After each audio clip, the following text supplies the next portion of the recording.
Halo semuanya, di sini saya akan membahas materi tentang perdagangan internasional. Kalian pasti sering dengar tentang perdagangan internasional. Apa sih perdagangan internasional itu? Perdagangan internasional adalah kegiatan jual beli barang dan jasa yang dilakukan antara penduduk satu negara dengan penduduk negara lain.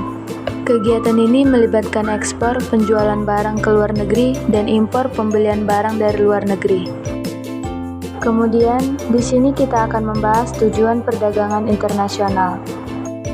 Tujuan utama perdagangan internasional adalah meningkatkan efisiensi ekonomi, memperluas pasar, dan meningkatkan kemakmuran negara.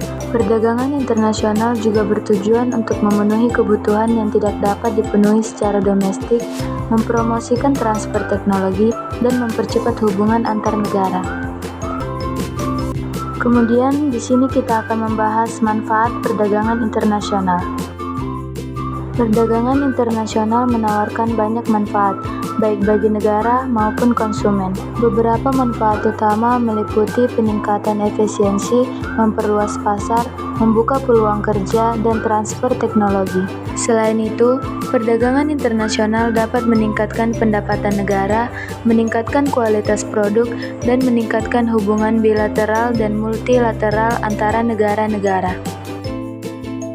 Kemudian, kita akan membahas apa saja faktor yang mempengaruhi perdagangan internasional. Yang pertama, perbedaan sumber daya alam. Setiap negara memiliki sumber daya alam yang berbeda, seperti mineral, bahan pertanian, atau iklim yang mendukung produksi tertentu. Yang kedua, perbedaan teknologi.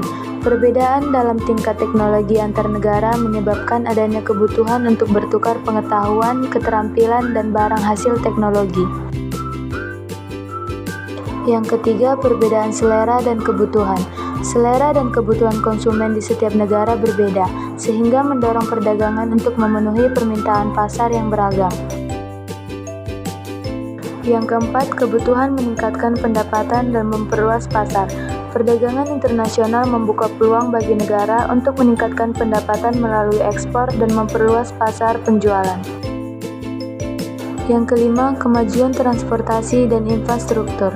Kemajuan transportasi seperti jalur laut, udara, dan darat mempermudah proses ekspor dan impor, sehingga mengurangi biaya dan waktu. Yang keenam, perjanjian perdagangan bebas. Perjanjian perdagangan bebas seperti ASEAN atau NAFTA mengurangi hambatan perdagangan seperti tarif dan kota, sehingga mendorong pertukaran barang dan jasa. Yang ketujuh, kerjasama politik. Kerjasama politik antar negara dapat menciptakan perjanjian ekonomi yang saling menguntungkan, termasuk dalam bidang perdagangan internasional. Kemudian, kita akan membahas kebijakan perdagangan internasional di bidang impor. Serangkaian aturan dan tindakan yang dilakukan oleh pemerintah untuk mengatur atau membatasi kegiatan impor barang dari luar negeri.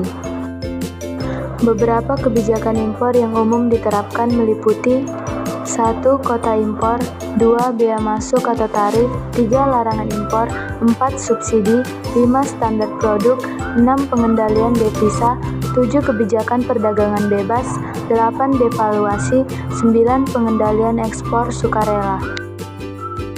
Kemudian kita akan membahas kebijakan perdagangan internasional di bidang ekspor. Tindakan yang dilakukan oleh pemerintah atau perusahaan untuk mendorong atau mengatur kegiatan ekspor barang dan jasa ke negara lain.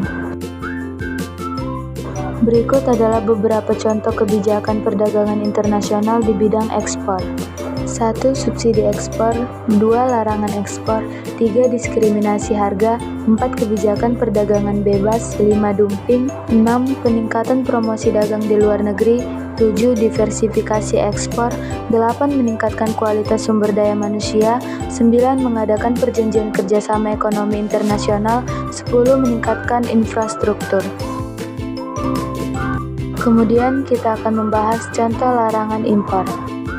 Larangan impor meliputi 1. Gula dengan jenis tertentu, 2. Bahan perusak lapisan ozon, 3. Kantong bekas, karung bekas, pakaian bekas, 4. Limbah B3, 5. Produk elektronik tertentu.